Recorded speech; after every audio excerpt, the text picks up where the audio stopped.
In the end, it's about what your customers think about how your people sound, because every clinging, clanging noise will come through on video, on regular phone calls. This is headphones A. Is this the cheaper one or the more expensive one? Headphones B, do you know if this is the cheaper one? So it's time for the reveal. Now, the question is, can your customers tell the difference? All right, friends, welcome back to this channel. I'm glad you've joined me. I've got something that I've been wanting to do for some time. I get nervous when I need to do things live. Sometimes equipment, internet gremlins, and all the rest just gets in the way. But fingers crossed, and today you're going to see something really interesting. Here's the test that we have for today. Headphones A versus B. I will reveal what they are. In the end, it's about what your customers think about how your people sound when they got to get on a call, be on camera, or on a Teams or a Zoom call. That's what it comes down to. I'm going to switch this audio over to a speakerphone, and that's going to simulate just like if you were talking to a customer over a mobile phone, or somebody's talking to a customer using your laptop microphone. Just going to give you a few seconds of that to resync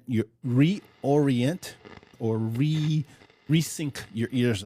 Now you're hearing me from the speakerphone. So any audio, any distractions, it will sound more echoey.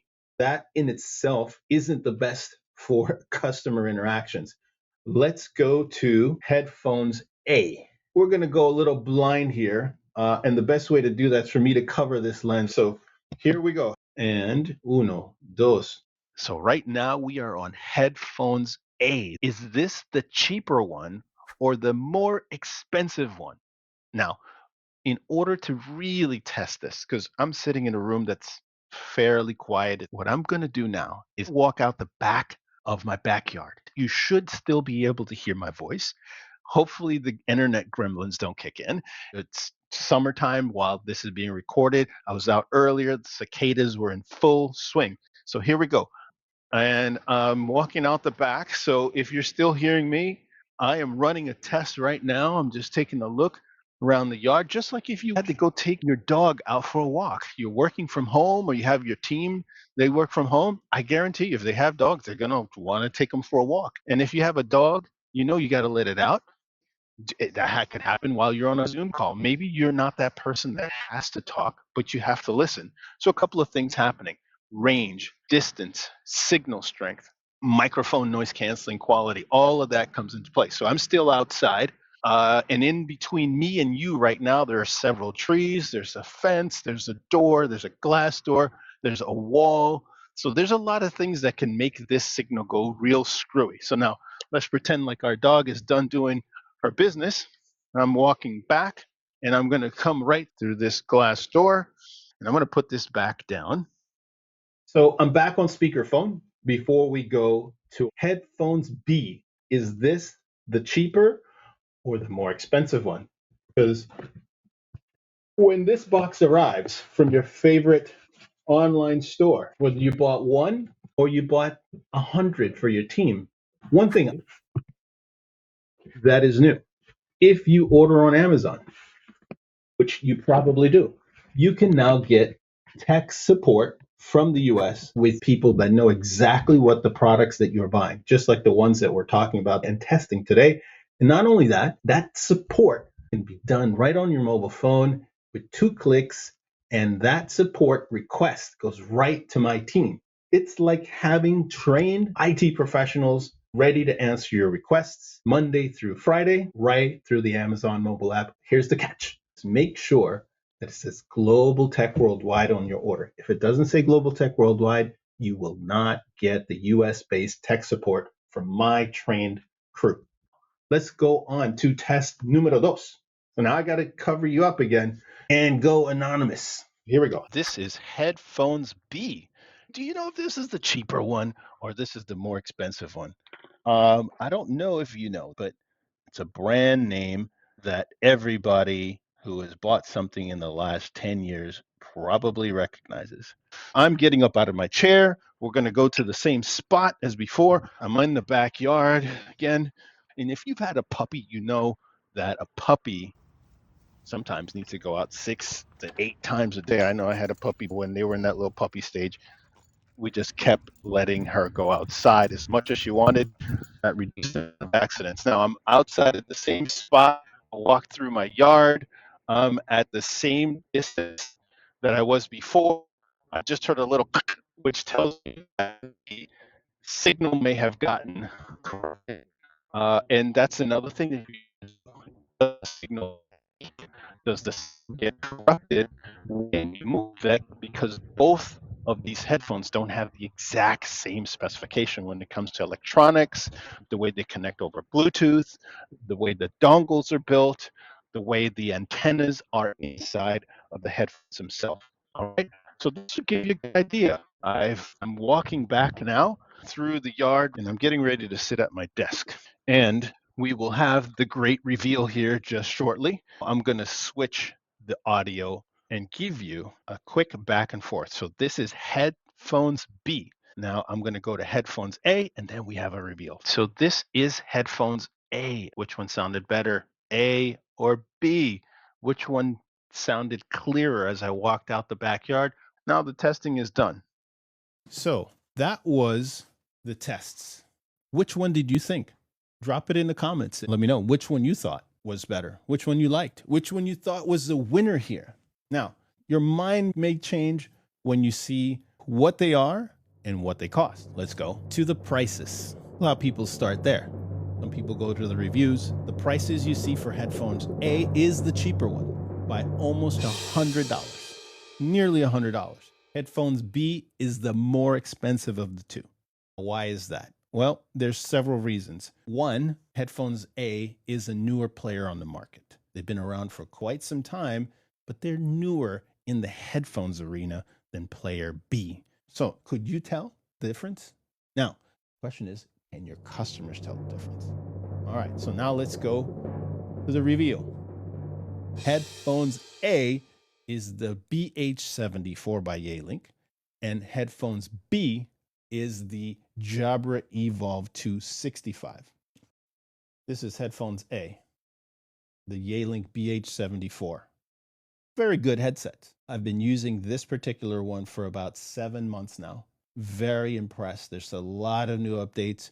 I'm in the process of doing a full-on review on this particular headset. Headphones B, as you saw, it's this one. This is the Jabra Evolve2 65. This is the more expensive one by almost $100. Now, where did I get those prices? These are the prices on their website. So Evolve2, $100 more than the Yealink BH74. Now, if you look at them side by side, there are a lot of similarities here. The design of the headbands are somewhat similar. They're not identical, right? The Yealink has, I think, a little bit more comfort on the headband versus the Jabra. Something that is not available on this Jabra that you do get with the BH74, you get ANC, and that's active noise canceling. And what that simply means, when I put it on, the outside world is usually very quiet to me, whether there's a lot of noise or not. That's very impressive when I've used this. And again, 7 months of using this in hundreds of calls on video, phone calls. I haven't had one complaint yet about the audio. And I've gone and done very similar tests where I walked outside. And some days it's so nice. You just got to be outside, even when you know you're going to be on Zoom or Teams. If you get pulled in to the call, the last thing you want is to sound like you're outside with all that wind blowing, cars going, people going by, kids screaming and hollering, especially during the summer months. And let me just back up for a second. I've got a bunch of reviews on this Evolve 265, and you can check those out on our YouTube channel. It's a good headset. And I don't know, because I'd have to watch this whole video to see which one sounded better. I do know that if you're under a tighter budget, like many companies, the BH74 is a very good alternative. It is Microsoft Teams certified. It is Zoom certified. It is Google Meet certified. It integrates with all the work apps that you need to use and does everything that this Jabra does. and then some, because this one does not have ANC. And for some of you, that could be a deal breaker. If you take it on the road, you take the train every day. You don't want to listen to everybody's nonsense on the train, on MTA, on the Long Island Railroad, on planes. If you've been on a plane lately, you know, it's not always the friendly skies. You may get crammed in there with a bunch of people that may not be so quiet, may not be so thoughtful, and understand you're all sharing the same space and air for the next couple of hours. So ANC is really awesome if you can have that combined in one product that allows you to do work, travel, music, and podcasts. And that's the other impressive thing. I've been impressed with the speaker quality. On their speakerphone, they use Harman Kardon technology. Those are the type of speakers that you would normally find in high-end luxury vehicles. And I'm actually very impressed with what they've been able to pull off, given that Jabra Poly Logitech has done a really good job with their headsets. Yealink has really impressed what they've come out of the gate and what they keep releasing. So one last thing, I will repeat something that I heard on another podcast from David Epstein. He said, and if it's real noise, like decibels is a logarithmic scale, so small differences are actually a big deal. But if you go from, I think it's like maybe 70 to 80 decibels, that's like the difference of going from a washing machine to a vacuum cleaner, thereabouts, in your background noise. That has a enormous influence on your cognitive ability and your productivity. All I want you to do is have the information that you need in order to either equip yourself or your team or your manager that may need to sign off on something like this, and show them, hey, this is what we could do to make our team more productive. And from there, you have the information in order to make the right decision. Now, if you've enjoyed watching this video, I want to invite you to subscribe and follow. We appreciate your viewership. We appreciate your patronage. And if you want to reach out to us or you got questions about technology for your team or for your entire business, we'll be glad to help you here at Global Tech Worldwide. We've been around for over 20 years. We've been doing this for a while, and I think we know a thing or two about some of this stuff. So thank you for hanging out with me today. I appreciate it. I've got more videos on our YouTube channel. The former CEO of Blockbuster, he revealed the reason why they went out of business. And it's not necessarily what you think it is. Go check out our podcast on YouTube. It's called What the Tech, spelled just like the company, T-E-C-K. What the Tech. I'll wait for you in that video. And I will see you next time.